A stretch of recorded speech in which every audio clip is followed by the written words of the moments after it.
Deuteronomy chapter 28, verses 1 through 10. Follow along as I read it. You see it on the screen there.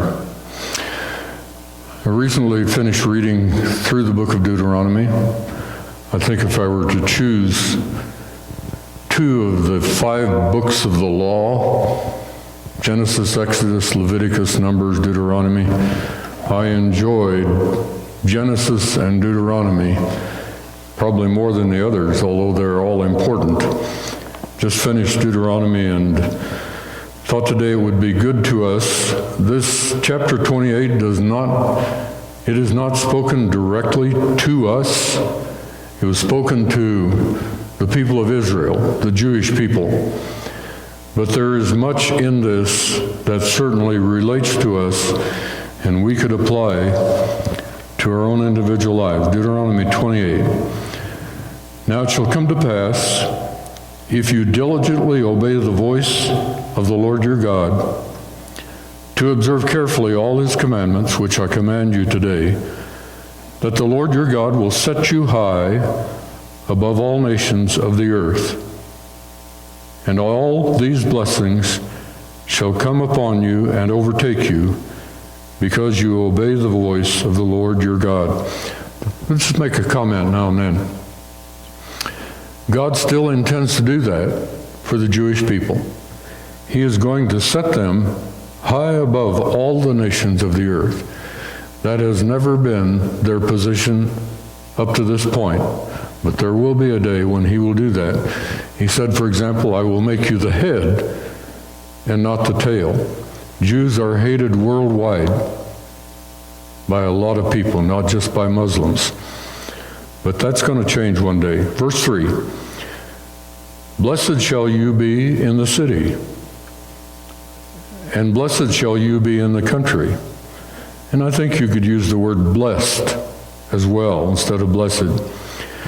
Blessed be the fruit of your body, the produce of your ground, and the increase of your herds, the increase of your cattle, and the offspring of your flocks. Blessed shall be your basket and your kneading bowl. Blessed shall you be when you come in, and blessed shall you be when you go out. The Lord will cause your enemies who rise against you to be defeated before your face.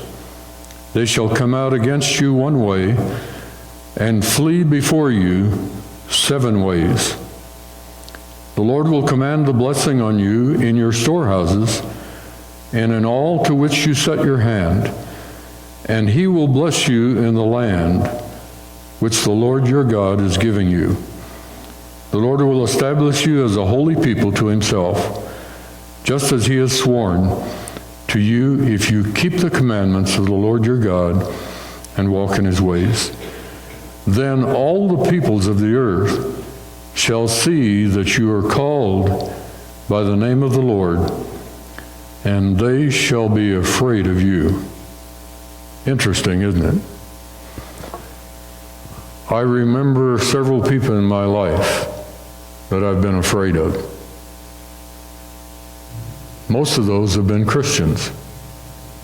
You sense that they have a walk with God that you may not have, not quite as good as they do. And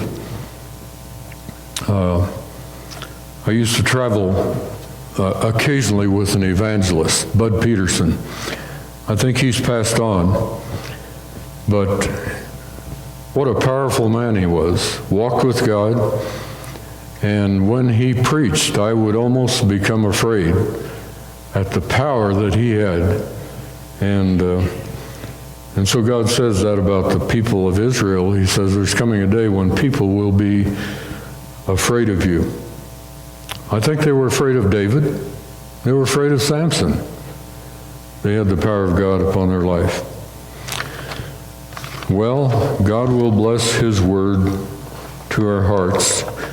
We're going to sing a song.